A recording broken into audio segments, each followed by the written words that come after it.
What's everyone?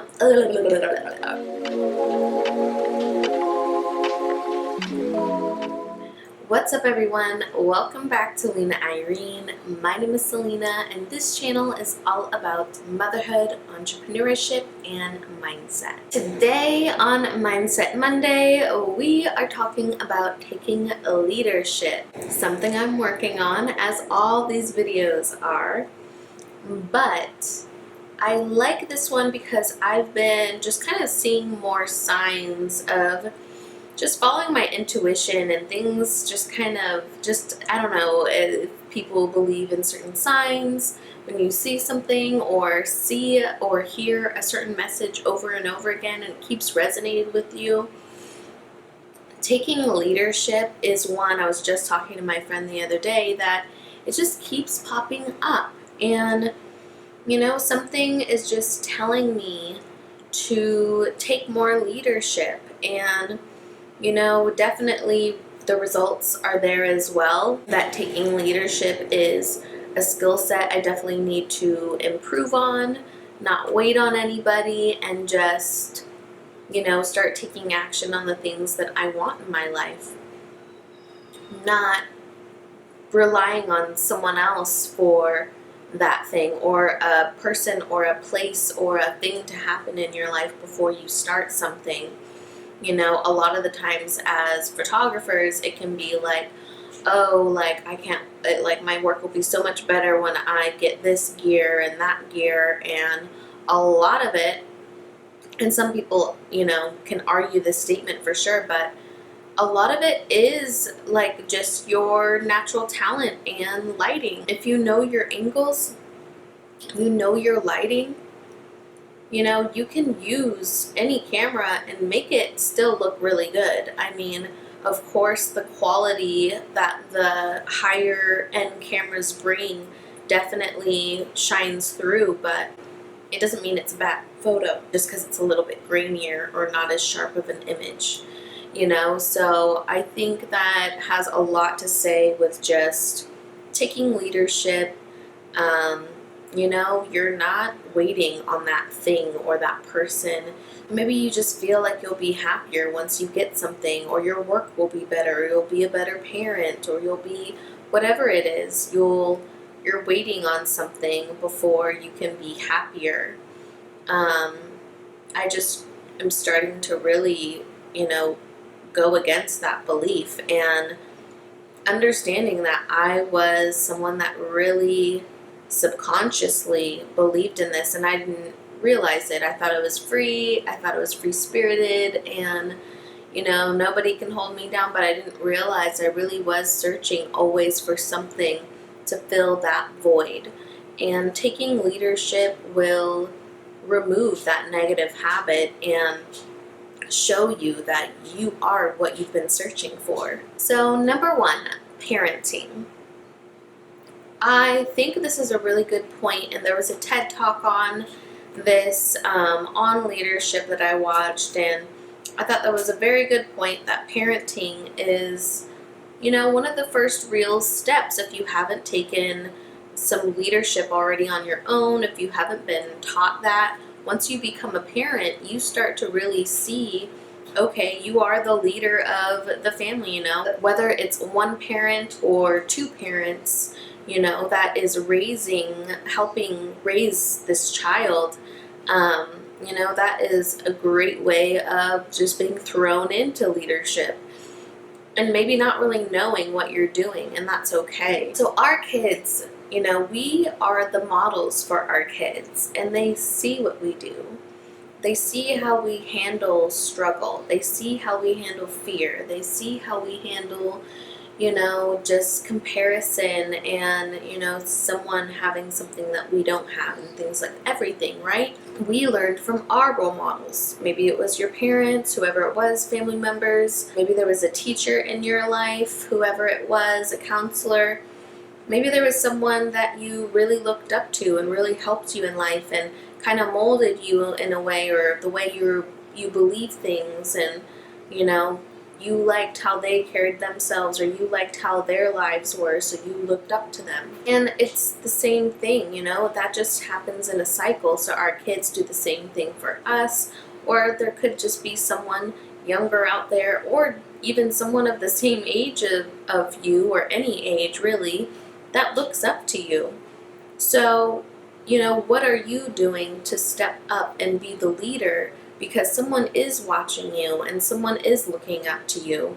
And especially if you already know who that person is, if you are a parent, if you are a business owner, if you have younger siblings, younger cousins, younger demographic, or, you know, again, age doesn't really matter, but that's just an example, is being a parent, you know, that is one of the first ways to kind of show what leadership really is.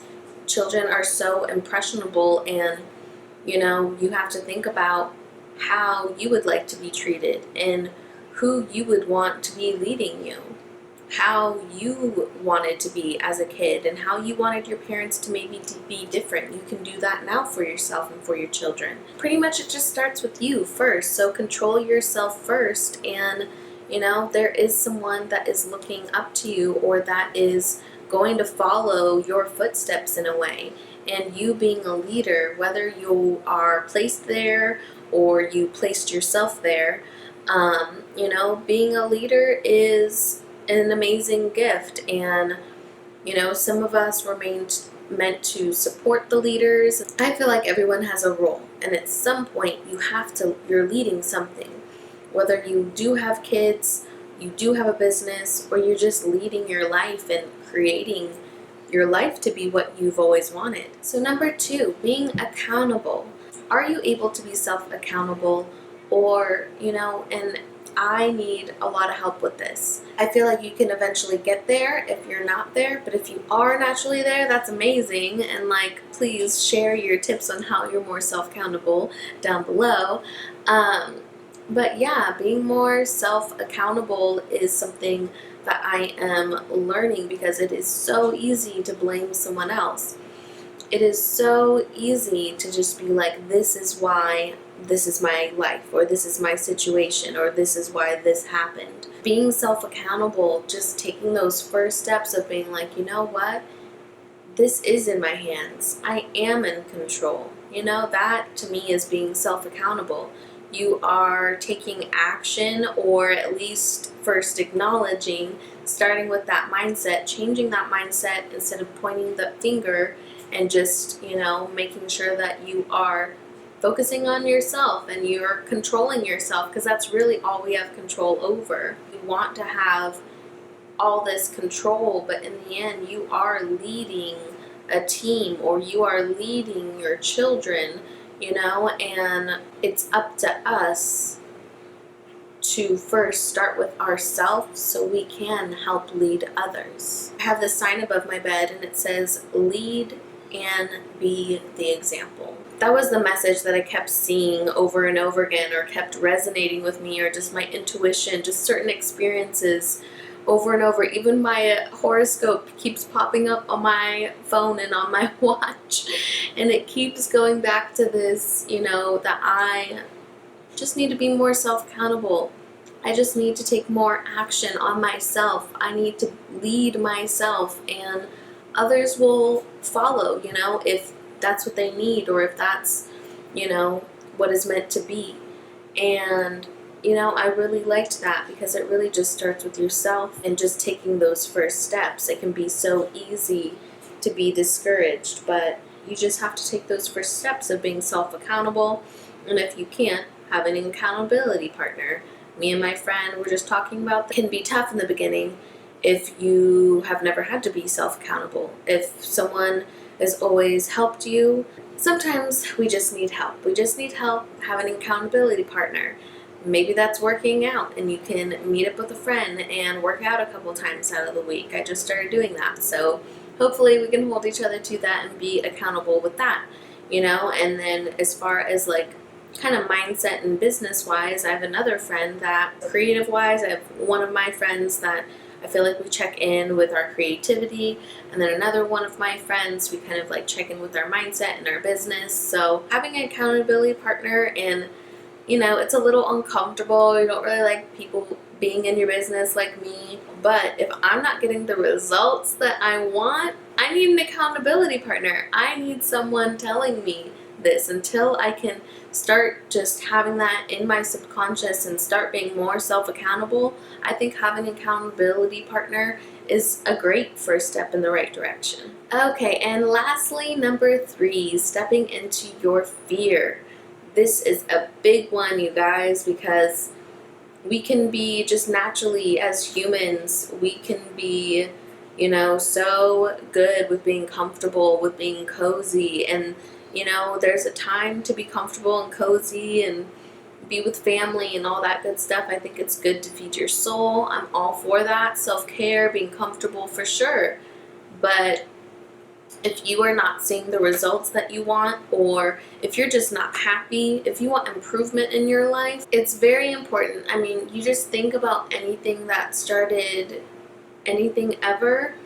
What if they never did that? What if they never took that leap of faith of, you know, this might not work out? What if Rihanna never, and I mean never, went past her first album and just was like, you know what, that was cool, and we did a tour, and you know, I'm gonna live cozy, because I'm sure she's had numerous times where she's like, I could totally just like retire and quit right now. And she kind of did that in a way, but she did it and is still working on other businesses, you know? So, you know, she was able to step into those fears as well. So that's just one example. I love Rihanna, so that's for some reason the first person I thought of. But just thinking of a leader that is actually taking that first leap, that first step into their fears, not knowing if it's going to work out or not, and, you know, just always going, just keep going. And you know, you have to learn how to fail fast. It's okay if it doesn't work out. You can still keep taking those steps, even though it's just like, damn, when is this ever going to work out? You know, and it can be like, it's just the recognition, or just the clientele. If you have a service-based business like me, it can feel sometimes like, when is it ever going to get good? But you know it's going to. And, you know, you can always change course. If that's what ends up making the most sense, you can always do that. It's your life. You have the choice. You have control. You lead your life. You might want to try a new routine. Switch it up a little bit. This one's hard for me because I really like my routine, but I've had to, you know, there's certain things that I'm like evaluating. I'm like, okay, this isn't working out, so maybe I'll try this a little bit differently. Take that leap of faith in your career, in your business, in your project, in the opportunity, the new opportunity that you're scared to. Definitely go with your gut instinct, you know, do your research, but in the end, there's only so much research you can do before sometimes you just don't know, and you just have to try things out. You can always get up again if it doesn't work out. You got this. Go kill this week. You got this. And I want to start doing like questions or kind of challenges at the end of these videos, but my question for you was, who was your role model when you were growing up? Who did you look up to, whether it was a parent or a celebrity or a teacher or a counselor, whoever it was? Who did you look up to and why? And how have you implemented some of those traits and habits that they did that you know, looked up to? How are you applying that to your life now? And can you start today? Can you try adding some new habits and new routines in your life like those that you look up to? Thank you so much for watching. I'll see you guys next time. Bye. Love, bask inside that alarm clock, but wake up.